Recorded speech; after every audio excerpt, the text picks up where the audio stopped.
భారతదేశ చరిత్రలోనే కార్మిక కర్షక బడుగు బలహీన వర్గాలకు మేము ఉన్నామని అమ్మ పెట్టిన పేరు అయ్య పెట్టిన పేరు కాకుండా సొంత ఆస్తిని కూడా కాజేసుకోకుండా ఇతరుల ఆస్తులను కూడా కాజేసుకోకుండా త్యాగాలు చేసిన విరోచిత పోరాట యోధులు.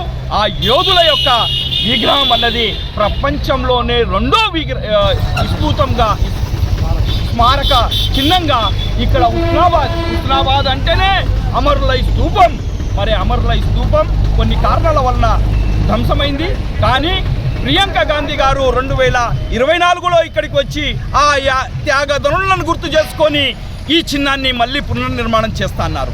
కనుక మేము కోరుకుంటున్నాం, రేవంత్ రెడ్డి గారు ఈ ప్రాంతానికి వస్తున్నారు కనుక ప్రజాపాలన కదా, ఈ ప్రజాపాలనలో మేము కోరుకుంటున్నాం కార్మిక కర్షక బడుగు బలహీన ఆత్మగౌరవాన్ని నిలబెట్టిన ఆ అమరవీరుల యొక్క చిహ్నం ఏదైతే ఉందో ఈ చిహ్నం, ఈ స్తూపం 88 ఫీట్ల ఎత్తుగా ఉండే దాన్ని తీసుకురావాలని మేము కోరుకుంటూ ఇదాన్ని నిర్మాణం చేయాలి. అదే కాకుండా ఈ కుటుంబాలలో త్యాగదనుల కుటుంబాలు కొందరునన్న వెతికి వారి కుటుంబాలకు సముచిత న్యాయం చేయాలి, వారిని ఆదుకోవాలి.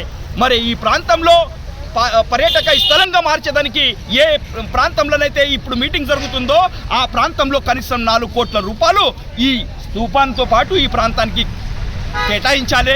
ఎందుకంటే ఇంద్రవెల్లిలో మొట్టమొదటిగా కాంగ్రెస్ ప్రభుత్వం గెలవంగానే మీరు ఇంద్రవెల్లి ఆదివాసులను గుర్తు చేసుకొని వాళ్ళ యొక్క త్యాగాలను గుర్తు చేసుకొని అక్కడ శబ్దం చేసి వారికి 2 కోట్ల రూపాయలు 2 ఎకరాల భూమి ఇచ్చారు.